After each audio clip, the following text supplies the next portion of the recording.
very much. And it is awesome to be here with you guys. This is my first time doing a webinar with Cafe, and I'm excited to be a part of this. I'd like to take a couple of minutes just as we start you kind of heard a bit about me, and I'd kind of like to get a feel of who's here with us today. So can you just type into the chat box? We'll kind of get right into some of the interactive stuff here, but what generation of your family business are you in? Can you just go ahead and type in what first gen, second gen? And if you're an advisor or coach, just type that in, just advisor, coach. That'd be great. I just kind of get a handle on who's here. I see seconds. Second generation, a lot of second generation. That's cool. Advisor, coach, cool. Yep, a lot of second, third. Awesome. Okay, we've got a whole team. So we've got is that a PAG? I guess we have there, Sheila. I see. So that's great. Awesome. Excellent. So we've got a good mix. Thank you. That's great. And I just as we kind of move forward, a few things just to put some context in. The message "turning conflict into profit." It's a cute phrase, I know, but it's real, and it is something we can do, and we're going to walk through in a way that you will, by the end of this session, absolutely understand how that is possible. But it's also going to do a little more than that. It's going to look, when we think about that transition going from first to second generation, what we're going to look at is going to help you do that. It's going to help you do that in a way that can protect relationships, it can advance fairness and wellness. You'll see some interesting things that apply that. This will also help you if you're second gen and looking to start conversations for succession planning, which I know, talking to the Cafe team, that's something that's going on with a lot of members, because it's going to help you enhance the communication capacity of those conversations that now sometimes can be quite difficult. It'll also help you build a very interesting communication platform as you kind of advance that three-circle model that's used in family business. So let me just put something on the table. We believe that a healthy return on investment, a healthy ROI I'll talk about, is what we call the sum of an organization and its people's best parts. And what we mean by that, and I'll talk more about this as we go forward, is a healthy ROI is going to protect relationships. It's going to advance wellness and fairness. It's going to empower pride of ownership. And yes, it's going to make you more money. And so we also believe that the sum of an organization's best parts and its people represent the passion of the why we do what we do. That makes sense to you guys as family businesses, I know. And we also believe that the why we do what we do is the catalyst to a healthy succession planning process.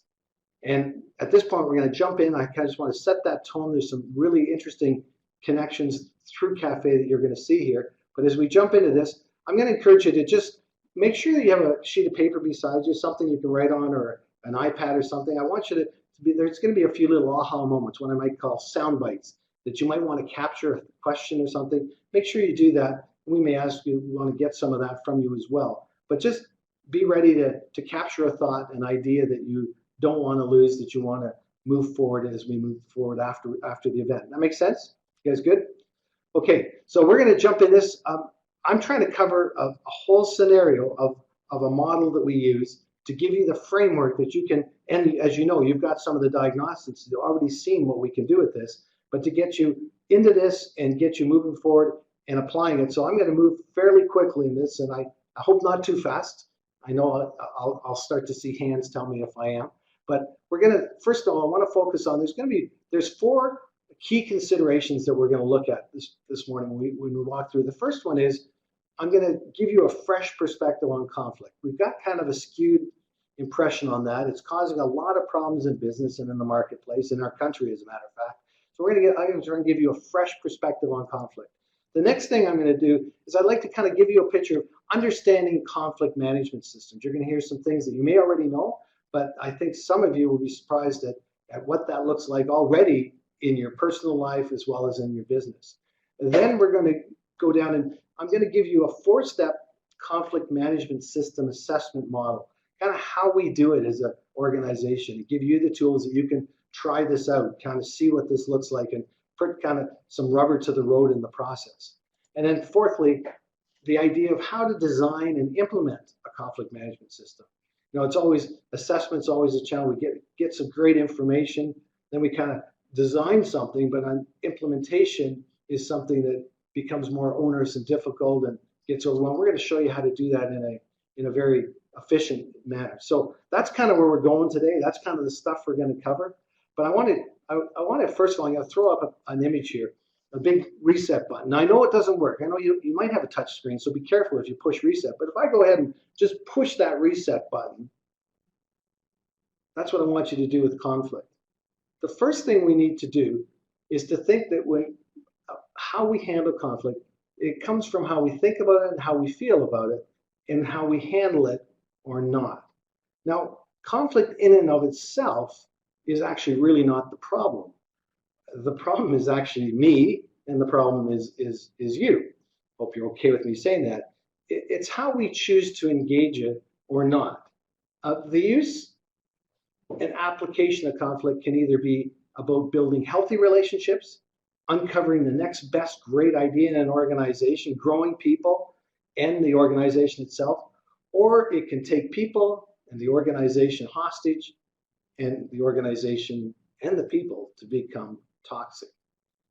So we can just settle for just the safe ideas in an organization, or we can go after the great ideas. Today, what we're going to do is exactly that. We're going to go after the great ideas that turn conflict into profit. So we're told that there are two things in life that are inevitable and unavoidable, and they are death and taxes. However, that's not quite true. There's actually three things in life that are inevitable and unavoidable, and the third is conflict. Somewhere along the way, we made conflict a noun. We made it a thing. We made it a thing that we either avoided, we were afraid of, or we tried to crush. It's kind of like that elephant in the room, if you know what I mean, that we pretend not to notice. And when we did try and engage conflict, it often turned out negatively and got worse and gave us results that we sure weren't looking for. Conflict is a significant cost. I don't need to probably tell you in every organization, but the reality is it doesn't have to be that way. A survey done in 2014 revealed that 8 out of 10 leaders had a fear of conflict. And here's a real telling part of that, is that the majority of those leaders did not feel adequately equipped to address and deal with conflict. And the interesting with conflict is that it has this negative escalation piece to it, is that in that same survey, when they surveyed the employees, it was found that 9 out of 10, actually 9.2 out of 10 employees have experienced a conflict that has escalated negatively. And they similarly said, but they had no way of dealing with it. They didn't know. They just felt overwhelmed by the situation, and the thing just blew up. So here's the great news. Conflict can be an asset, not a liability. Just imagine putting that on your balance sheet. And we do that, and here's the key. We do that by resolving unhealthy conflict and empowering healthy conflict. Huge shift. There is both healthy and unhealthy conflict. That's why it can't be a noun, a thing. It's a catalyst. It has the ability to do great things and also the ability to do things that aren't so great in our organization.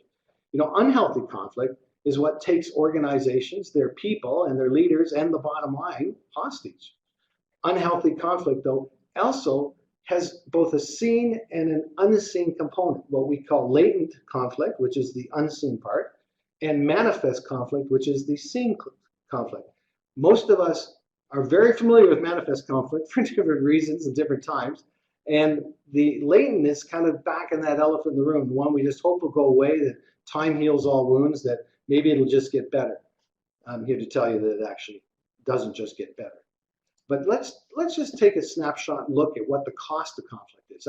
We're talking about turning conflict into profit, so let's have just a quick look at the cost. So based on that North American workplace survey that I mentioned earlier, 1,400 organizations, it was found that 42% of managers' time, not just HR managers across the board, is spent dealing with conflict. But here's the thing, they're only dealing with the conflict you can see, the manifest conflict, not the latent. In Canada, The cost of conflict in terms of absenteeism is over $3,550 per employee. Huge number. But that's just the tip of the iceberg. Presenteeism, those people that show up but really don't show up, is estimated to be 3 times higher than absenteeism.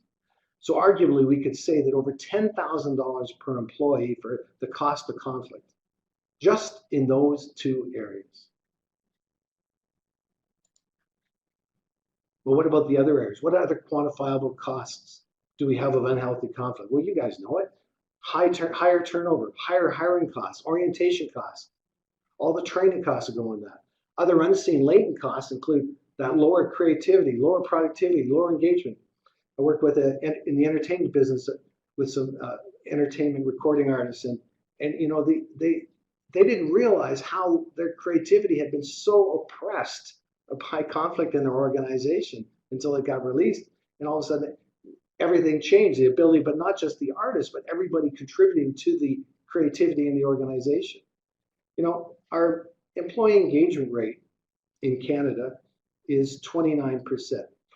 Excuse me. Now, that in itself is not a number to get very excited about. In the context of the globe, the global employment engagement level is 17%, and we're at the top of the page. But did you know that this low unemployment, this low employee engagement level has kept our productivity in Canada stagnant for 30 years? I mean, there's only 2 little hurdles we have to get over with an engaged employee: that they emotionally are connected with the business, and that they choose once a day at least to do something to help the business, whether it's to pick up a little piece of paper off the floor or the next great idea that moves the business into a whole new stratosphere. But it's this healthy conflict, this idea of healthy conflict, this idea of conflict being turned into profit. Healthy conflict is what gives that an organization its prosperous bottom line, what we call the sum of an organization and its people's best parts. It protects relationships. It advances wellness, a physical wellness. It advances emotional fairness. It empowers pride ownership. Like, people get to go home at night and feel good about how they handle themselves and others. And it makes you a lot more money. Healthy conflict is the catalyst for greatness in companies, for intentional success that includes everybody. Healthy conflict empowers people, and this is huge, through trust. Because when there's unhealthy conflict that is taking an organization hostage, trust is absent. Healthy conflict empowers people through trust, and this is the coolest thing to watch happen: to passionately disagree with each other without giving it personally or taking it personally. It's there where we get the great ideas, not just the safe ideas. You know, healthy conflict is the marquee of an organization with an extraordinarily high employee engagement level. I mean, it becomes one of those sought-after employers, a place where people are actually valued and heard, and where high productivity and creativity are the envy of the industry, and in the end, the bottom line it generates. So the first thing I was talking about was a fresh perspective on conflict. Have I given you a little bit of a picture that this thing of conflict is a little different than the way we think it is, and isn't quite as scary as we think it is? I always say to my clients when I first walk into a meeting, I say, okay, so just for the record, as of this moment, the fear of conflict has left the building. And they kind of look at me like I'm an alien and say, well, how's that possible? I said, well, because I'm going to deal with the unhealthy conflict. I'm going to help you be empowered to deal with healthy conflict. Game changer. You can do that yourselves. You know, we can empower an organization through its people to pursue healthy conflict, or we can undermine it, leaving the wreckage of creativity and innovation in its wake. So here's the thing. So conflict is inevitable and unavoidable, but unlike death and taxes, it doesn't have to be fatal and costly. In fact, it can actually turn conflict into profit.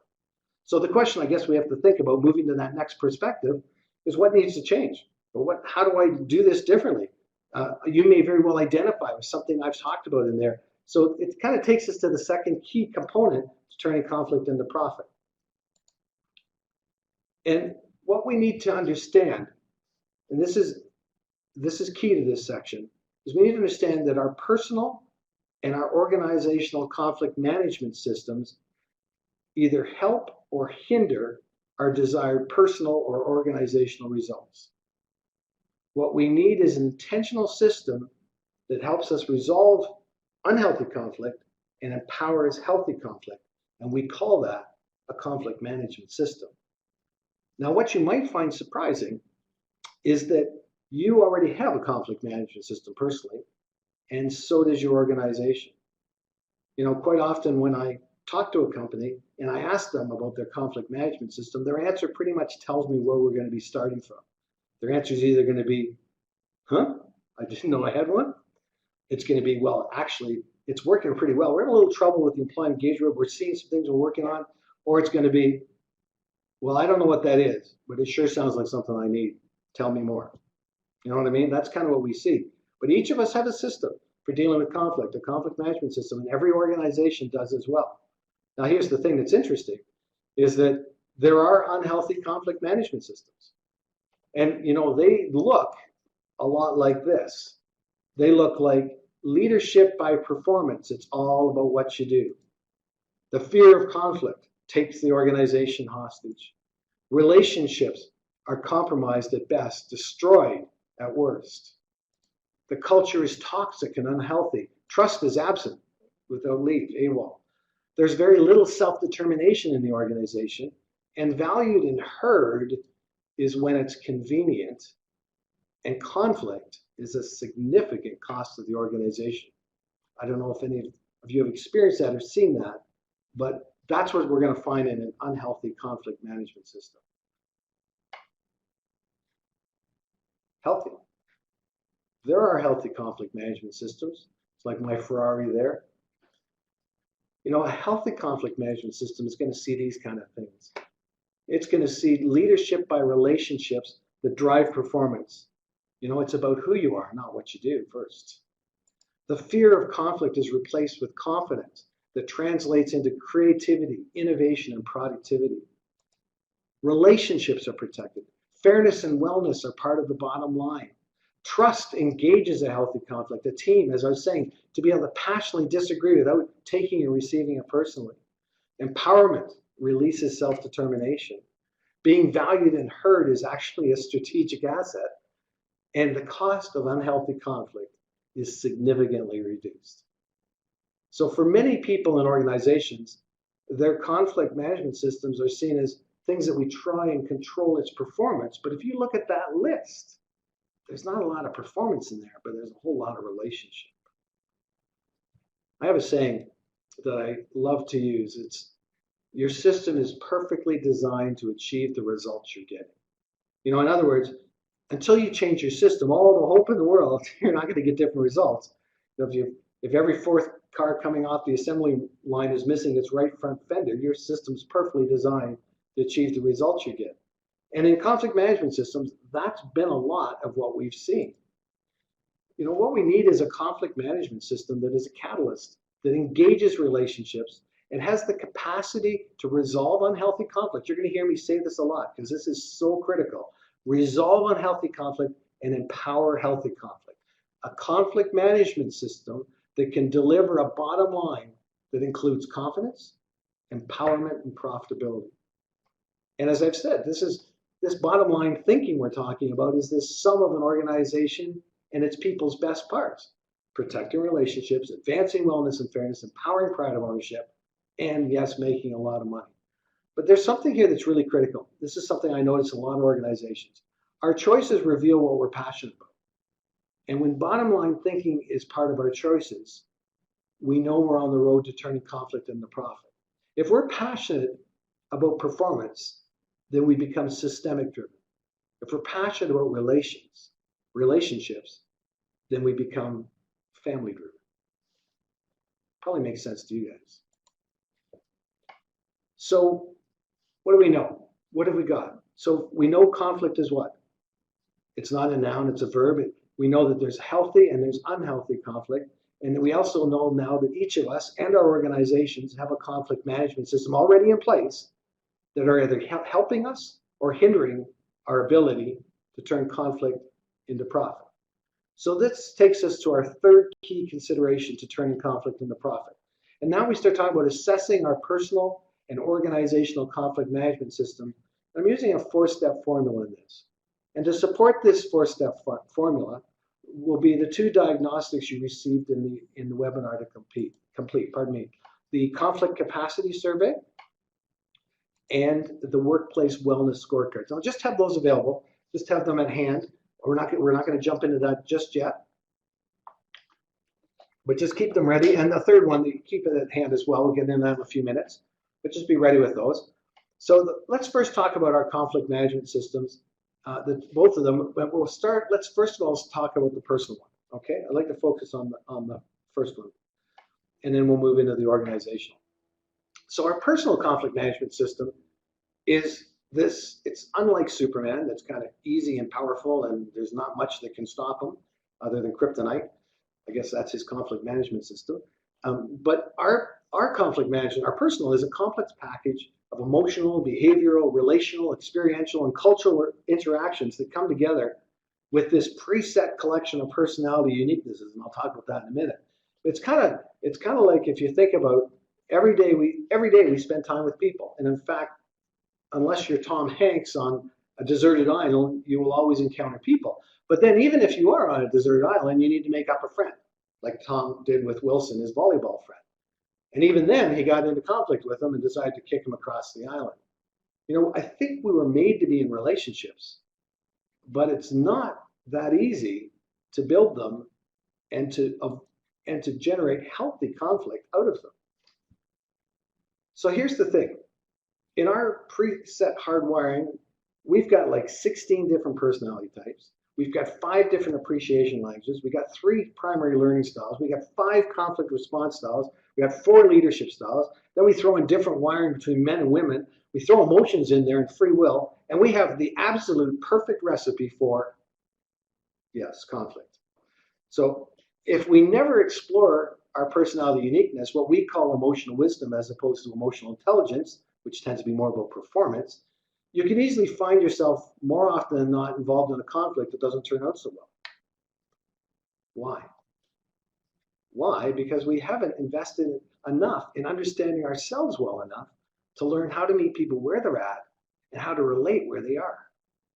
Often what we have learned is more rooted in another person from what they do, performance, than who they are. And you know what? I don't believe our personality should ever be an excuse for bad behavior. So there's good value in understanding ourselves at a deeper level. And that takes us to the first survey that you did, the first conflict capacity survey. Now, hopefully all you had a chance to do this in advance. And I just want to, what we're going to do here, we can't go through each one individually, but the idea of the survey is to just give us some highlights of the areas of your personal conflict management system that are perhaps working well for you, areas that maybe you'd like to improve on, or areas that are new to you that you see some aha moments that you need to move forward on. So since we can't go through each of the surveys, let's look at some of the overall results and kind of see the scores. So first of all, if you scored over 100 or more on it, can you just go ahead and type in the box, just type in yes, and just see just how many of us have yes in there. So if you scored over 100, just give me the yeses. Good, good. Couple coming in there.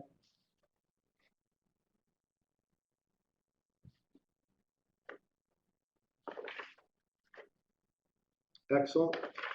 Excellent.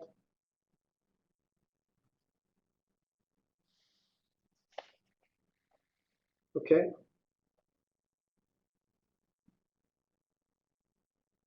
We're getting a few yeses in there. Excellent. Just okay. So I picked that number just because we're not going to unpack it. But if you notice that in the sheet that we gave you, that it talked about if you scored above 100, you have an excellent conflict management system, and only a few of you said yes. Now that doesn't mean the rest of you are no good and failures or anything. Don't be discouraged. There's great upside opportunity here. But what I wanted to just highlight is that how much room there's for improvement. You know, it doesn't surprise me because given that only 32% of leaders in that survey of 1,400 organizations said they had enough coaching to deal with conflict, to know how to handle it, to know how to deal with it. So the number of yeses we have relevant to the number of attendees is probably, it's less than 32%. So gaining more understanding of emotional wisdom is a big part of growing this number. Now I'm going to suggest to you that on the personal side, there's several areas that I tend to focus on that I think are most helpful and they have the greatest benefit back into the organization. Is first of all, do you know your personality type? You know, that's a great way to build emotional wisdom. We use a Myers-Briggs model, my MBTI, when we're working coaching clients, and it's a very comprehensive model. It really allows us to dig down deep and get into things. But in the business, we use 4 animals, which is very similar. It's the same parameters as DISC, D-I-S-C, or True Colors, except animals create an engagement level that people can personalize it. And as well, when we get into dialogue in the organization, it allows for a great cross-pollination of understanding of the differences and uniqueness. So we use 4 animals for personality type. Did you know you have a different, everybody has different appreciation languages? If you didn't, just a hint, however you like to receive, you'll notice that however you receive appreciation the best is the way you give it. And if you've ever noticed there's somebody that you've given appreciation to a lot of times and they didn't seem to appreciate it, it might be because they have a different language. I see that a lot when we've done this in families with where couples just didn't know. So it's not they didn't care. It's just they're not speaking their language yet. So we do some work on appreciation language. Conflict management styles, huge. And that gets a little more complex. You know, we've got accommodating and avoiding and competing and collaborating and compromising. You know, that is a huge part of emotional wisdom and gaining and understanding who you are. Again, there's some great TKI indexes, great indexes out there to use to do some work on that. Collaborative mediation, meaning we're really looking at trying to move from a positional dialogue to underlying interests to kind of go from a win-lose to a win-win scenario. And we're looking at that is a big part of your conflict, but you need to understand how to do that. And the book, Getting to Yes by Urian Fisher, is an excellent introductory book to understanding and practicing what's called alternative dispute resolution, which is essentially collaborative mediation. So as we look at that, I'm going to say, if you look at the subcategories in there, just give me which was the one that you found was your lowest? Just type in. So self-awareness, managing emotions, motivating yourself, empathy, social skill. Which was your lowest one? Self-awareness, yeah. Managing emotions, okay. Self-awareness, yeah. Managing emotions, self-aware. You know, and it's interesting. That is so typical. What you guys are putting in there. That's exactly what we find. So you wonder, well, why would that be? Why would those be the most? Because those are the ones that you can't really learn. We never really learned in school, in most courses, unless you're a psych major. But we don't generally learn much about those areas of self-awareness and managing emotions, so it's not surprising. And what's interesting is those 2 areas are the ones that contribute the most to creating conflict in organizations, unhealthy conflict. So just quickly now, what was your best one? What was your best one? Let's just see, what was the highest one you had? Empathy. Social skills, yeah. Social skills, big. Empathy, yeah. Social skills, empathy, you know, exactly. Now it's interesting. If I was doing this with a group of scientists in a biotech company, guess what? They're not going to have, their highest are not going to be social skills and empathy. That's not really what they're trained for. But I'm talking to family businesses who value family and the family values that go with it. And you guys need to take stock of that. That's important. That is so significant that you have that empathy and that whole social skill. That's why you guys do so well in family business, why you thrive in it, why you have a passion for it. It's that area. That's what gives you that's your stick for what matters to you in getting up in the morning and making a difference to whatever business it is that you're in. So I have a little thing. As you see, I kind of take my right hand, put it on my back shoulder, and I give it a slam, say, good job. So go ahead and give yourself a good job, and remember, that's so important. So emotional wisdom, a big part of your personal conflict management system. Learning a little bit about alternative dispute resolution will help you a lot. I just really encourage you to spend some time on being intentional with understanding your emotional wisdom and get wisdom on that. So I want to just take a quick break here. Just so I want to pause for a second, and I want to ask you, what's been most valuable so far? So on that sheet beside you, just to go ahead and write down maybe what have you discovered about your understanding conflict that's different, that you've had a change in perspective on that? What have you discovered about how you handle conflict or not, or maybe there's something different you need to do? What have you discovered about your personal conflict management system? Is it working for you or is it working against you? So just go ahead and write something down in there. Make sure that you write something down on a sheet of paper, and then once you've got something for yourself, throw something up for us to share with us so we can look at it as well. It's so, the thing with conflict, it's because we've made it such a big thing. It's kind of like, you ever thought about, a river, like you take the rivers out west in the spring, when the ice starts to break up and these giant chunks of ice start to travel down the river, and they ultimately run into something, a bridge or whatever, and there's like three choices. The first choice is you just leave the ice and it's going to flood all the surrounding areas. The second is the ice is going to get so much force and with the water pressure it's going to take the bridge out. So the third choice is obviously we need to get rid of the ice.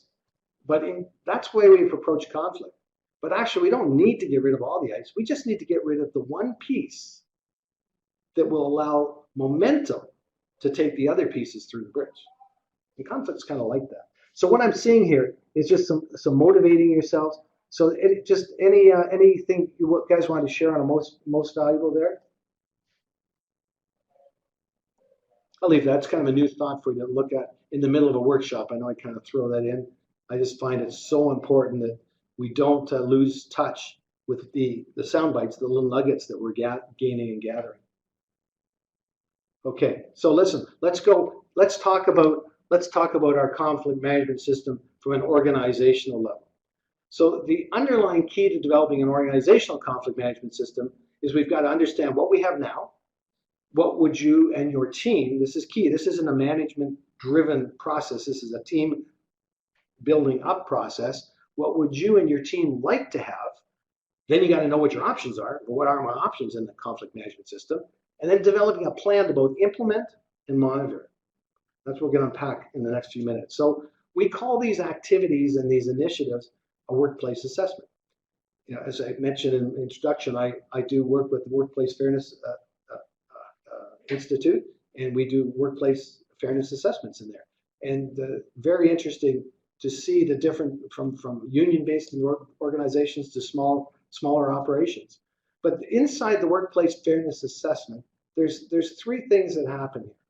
Or sorry, pardon me, there's four. You think I would know my stuff. There's four steps that we look at. The first is assessment. We've been talking about assess what we have. The second is design. The third is implementation, and the fourth is monitoring. Not rocket science, pretty straightforward. You've seen that kind of stuff. So phase one is about understanding what's currently happening. Remember, we have an existing conflict management system. We just need to go in and tap in and kind of put the stethoscope on it and hear what's going on from the team as to what's working, what's not, and why.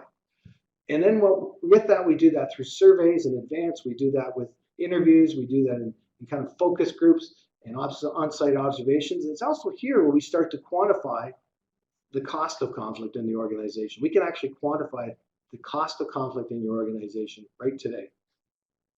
So that takes us to the next diagnostic, the workplace wellness scorecard. So we had you complete that, and it's like the super simplest version of a workplace assessment to just give you a flavor and a taste of what it could look like. And the scoring assessment on this had 6 possible categories, didn't it? It's ranged from kind of the terror end of it to being active destructive to a holistic constructive. So I would like, could you just go ahead and I just type in which category you landed in? Because you can type in, probably easiest just to type in the name, like active destructive or wherever.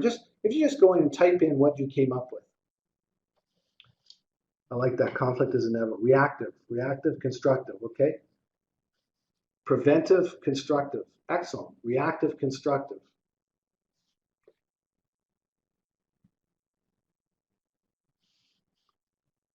Excellent, excellent.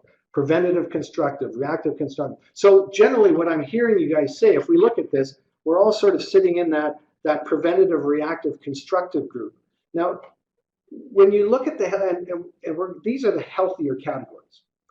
These are the ones that are kind of moving more into a healthy side of a conflict management system. So well done. You guys have, you have healthy conflict management systems, but I think you'd agree, and from what we've been talking about, what you're going to see, there's some room where you could be a little more intentional and make some improvement on that. So looking at the kind of the features you're going to see in a healthy conflict management system kind of look like this. You're going to see well-communicated vision and values that embrace who people are and the goals of what they do. But not on the wall. It's actually part of the culture. When we do interviews, we hear about it.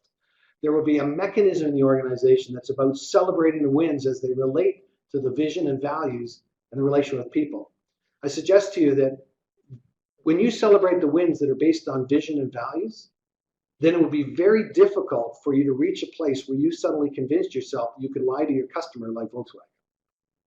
Because the wins keep you focused on the values and why you're there and the passion, what makes the difference. I can assure you that Volkswagen really wasn't passionate about lying to their customer. Because they got focused on performance and lost sight of relationships, that's exactly what happened. In a healthy conflict management system, organizational one, there'll be a self-help conflict management system. Everybody wants to try it on their own. They really do. You might be terrified about conflict, but once you have the tools, it's amazing watching people take their self-determination back and being able to feel confident enough to step out. And then there'll be inside of that self-help conflict management system, we'll also see significant gains in employee engagement levels. There'll be coaching usually and training and development of some part of the system, some kind of hands-on and some kind of process internally or externally.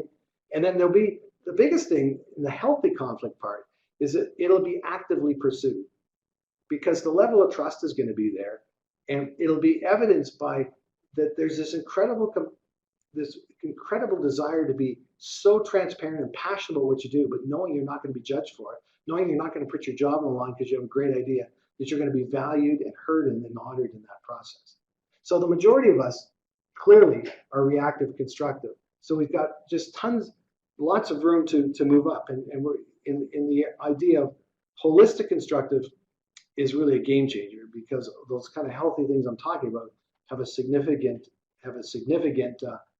investment, not financial, but time. And really, when we talk about our people being our greatest asset, when you go after holistic constructive, we have to kind of put our investment, our money where our mouth is, so to speak. So let's talk about happy, engaged people. So right now, what we know is that that there's healthy conflict and unhealthy conflict, and it's either going to help us or it's going to hinder us. We know that we have a personal conflict management system we can invest in. Emotional wisdom is a big part of that. We also know that we have an organizational conflict management system, and in that, which we just did, we know that we need to assess it. So that kind of takes us to that fourth key consideration of turning conflict to profit we started talking about. That's about the design and implementation of an organizational conflict management system. So that's where we really start getting into this. So this is where there's some tools where you're going to be able to think about, okay, so what would I want to, how do I build this thing? I know right now you're saying, so what are the options? How do you know that? Trust me, we're going to get there. Just bear with me. So the next survey we gave you was the Profitizing Conflict worksheet, pardon me. Well, in this, it was difficult, right? It wasn't easy to do, and it requires I'd have to go get a lot of work and research and numbers. I appreciate that. The idea, again, I'm just trying to give you indicators to kind of get you excited about something that you can do in-house without increasing a single dollar of sales to gain productivity and profitability, notwithstanding an organization that the sum of the best parts is actually its people and protecting relationships. So you plugged in some estimates of the cost of conflict. You've probably seen some stuff right now. We even talked about probably triggered some things where you probably have some other costs. But if we look at a healthy organizational conflict management system, it's going to have 5 dimensions that we need to consider. We'll be coming back to that worksheet in a minute. The first thing is protecting relationships. What do we mean? Well, protecting relationships is actually saying that we value you more than what you do. The second is advancing fairness. Not regulatory, not legal, there's systems for that. Emotional fairness. That fairness that says, regardless of the outcome, I feel I was treated fairly. Empowers pride of ownership is the third. That's about everyone gets to go home and saying, feel good about who they are, what they did, and how they affected other people. I noticed a lot in ownership that this is the one that once we get into it, the owners have lost sight of this one. It's become a job. It's become a business.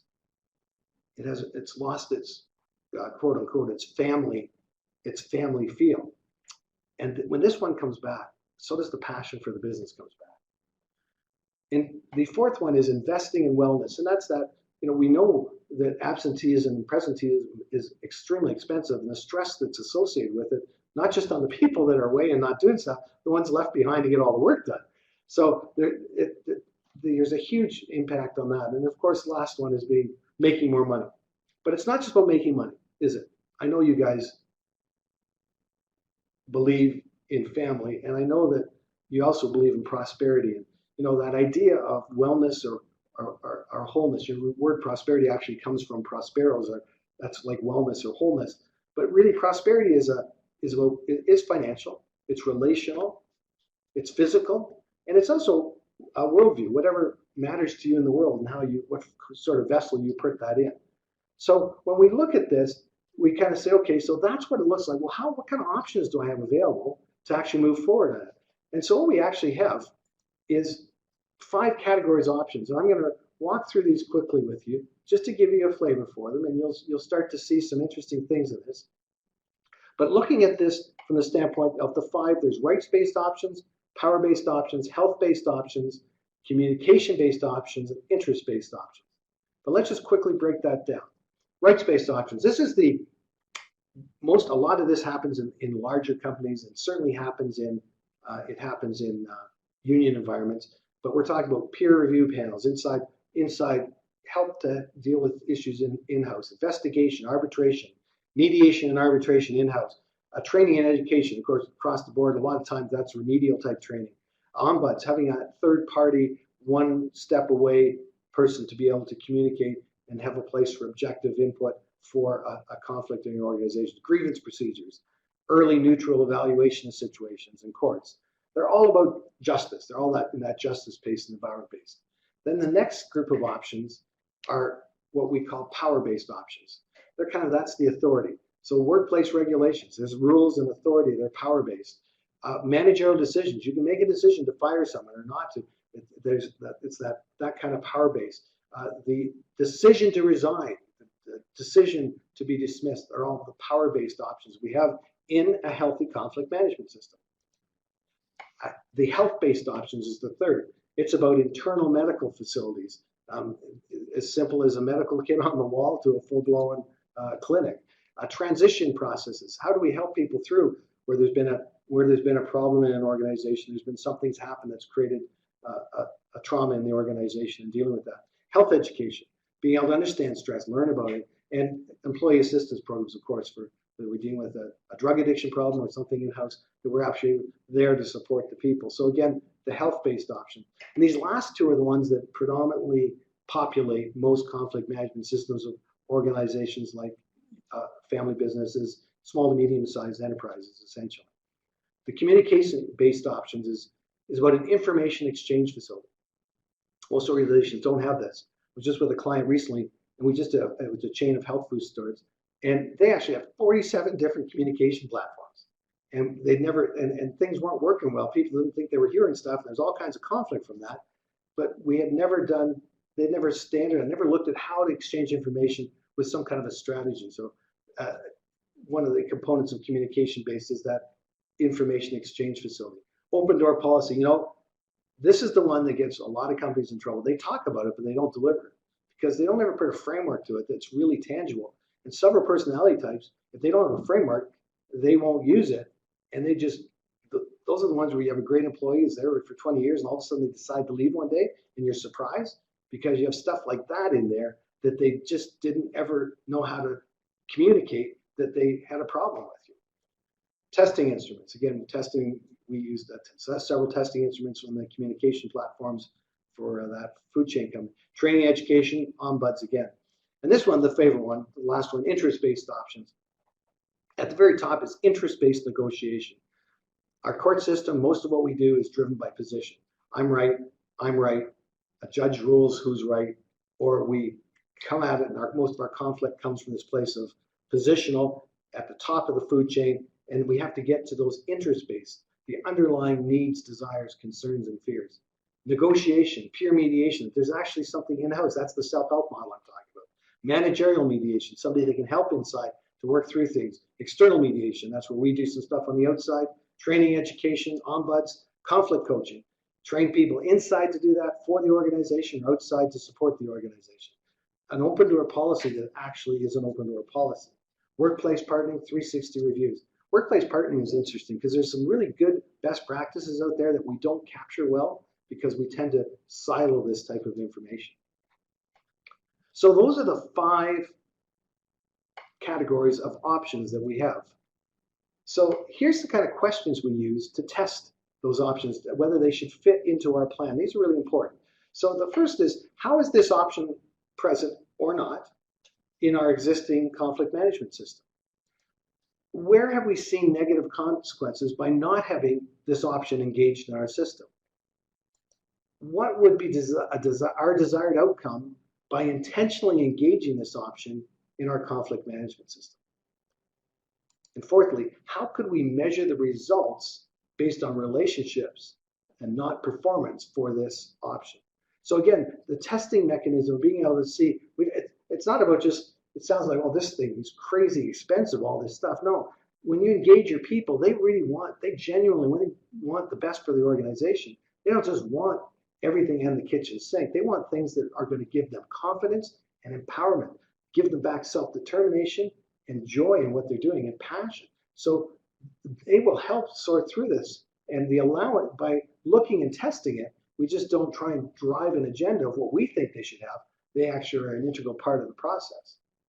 So that kind of takes us to this place of calculating the cost of conflict. You know, we've been able to calculate the cost through various options that we put into the plan. We can know what this is going to cost to do these different pieces. Based on these desired options, we can start to plan what that's going to cost. Using that worksheet, we use that in a larger model, we can actually start to drop in what we're going to be investing to address these different issues. And as we move back into that profitizing conflict worksheet, I'm not going to go into that personally because those got your numbers and it's very personal. But what I'm going to just break it down into 5 statements around what that framework can be for you. The first thing is to think about it that we've determined the existing cost of conflict. You probably haven't got that nailed down, but you've started. You've got to start on it. But that's the first step. The second thing is we've determined the reduced cost of conflict achieved via our new system. So we can actually calculate and determine, so if we do this, we're going to reduce this kind of conflict. The third is we can actually calculate the increased productivity and of course then the resulting profitability of the organization. Fourthly, we can determine and amortize the cost to implement the desired options of the plan. So we can figure out what's going to cost to do this. And then ultimately at the end, the 5th stage is we can now determine how much profit we can generate by going into a process of being intentional with the conflict management system. And that's where the term comes, in turning conflict into profit.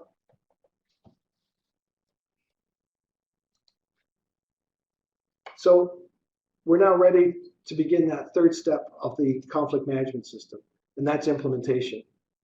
And this is usually a blend of in-house activities, maybe external support by coaches, but it's the whole idea of starting to implement the prescribed options. I want you to think of this kind of like as a medical process, that we've done this assessment on the patient, you know, this conflict management system. We've put the stethoscope on them, and we found some things. We've heard some things, some irregularities, and so we've gone and we've designed or we've prescribed a treatment for the things that are healthy in this conflict management system. So now we need to implement it. So we're going to have the patient walk this thing out. But as you know, patients don't necessarily stick to the program. So we need to, as we actually walk that out, we're going to need to, and implement it, we're actually going to need to keep on top of it, and we're going to monitor. We're going to talk about that, but just think about the monitor. We actually monitor the patient so we don't lose sight and be able to move the prescription as we need to. The greatest challenge in most systems is we try and drive it from a performance platform and not from a relationship standpoint. That this is an ongoing process. That once you've been intentional about looking at conflict management system, then you've gone through this process of assessing it and then designing the right remedies for that particular situation, started to implement them, then you can start to move them and adjust them and change them. But the cool thing is it's not a top-down loaded process. It's a bottom-up. It's the team, it's the organization, because in the monitoring process, you hear that the patient's got a cough again. You hear that there's an irregularity in that heartbeat. You hear that little bit of conflict. You hear that there's something going on the floor because your team actually care enough to see it. And because they have a self-help system, they actually are going to call it. And that's when trust starts to build. And that's when we start to move to the healthy conflict side of the equation.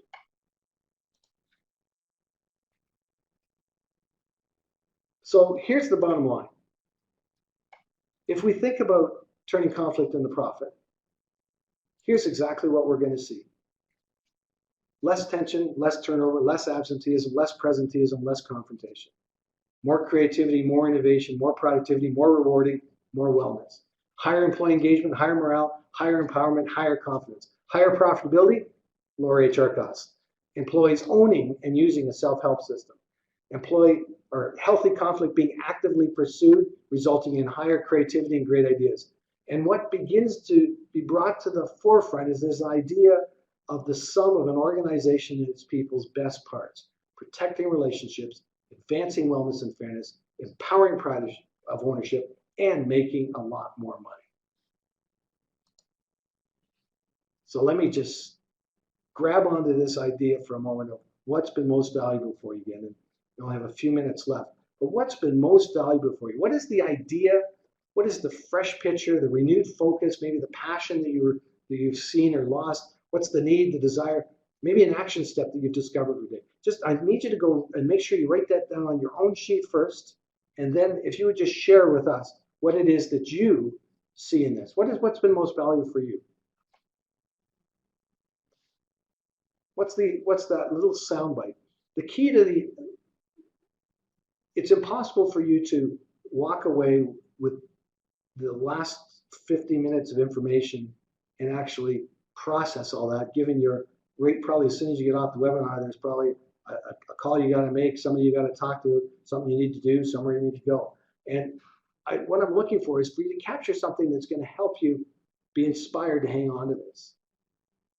Because I believe that family businesses can be at the core of us changing our 30 years stagnant productivity and be the leaders, be the power of example of what it can look like. And if we have healthy conflict management systems, others will follow. And it's interesting because big organizations have no idea how to start this, but because we're still small enough and still manageable, we still have this core passion, this kitchen table capacity of being invested in each other, we can actually lead the example. I'm seeing some comments here. Thanks, Michael. It's a focus of my family's book. Oh, cool. From conflict to creativity. That's a great name. The true business cost that, just the thinking about the true business cost that unhealthy conflict causes in the workplace, it's huge. It's amazing what it looks like. We really don't stop and consider all the costs. We just keep adding processes to try to make those problems of conflict go away.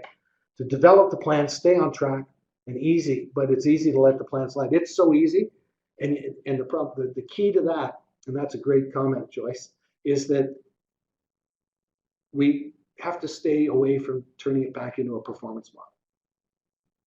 We've got to care enough about our people to know that's our motivation, that we care about our people, but we've got to care about ourselves first. So our personal conflict management system's got to be intact too. So we always want to go to the organizational thing, but I really encourage you to look at your own conflict management system. How's that working for you or not? And be intentional about your emotional wisdom. create a plan, and all this. So that's great. Well, guys, I've covered a lot of material, and I know that I've gone very quickly, and I really wanted to try and cover this material. I want to leave you. I do power leader quotes through my Twitter feed on a fairly frequent basis. I just love capturing my sound bites in a social platform. But I have one up here for you. It's called "Powerful Leaders Are Intentional with Conflict Management System that resolves unhealthy conflict and empowers healthy conflict." And the question is, what's in your system? So I want to thank you guys for taking the time to be with me today. Thank you so much, Sheila, for leading this process and allowing us to do this with such great smoothness. Thank you too to Lorraine, who's the executive director of Cafe, for the opportunity to be part of this webinar. And I just want to encourage each of you that not to lose sight of the ground you've already gained. Keep in mind that you're already leading change. You're actually agents of change for exactly what we're talking about. But it's not a Lone Ranger activity. Stay connected. Keep connected organizations like this. Practice best practices. Inspire and empower each other. And the only thing we can do that is to go up. So thank you very much.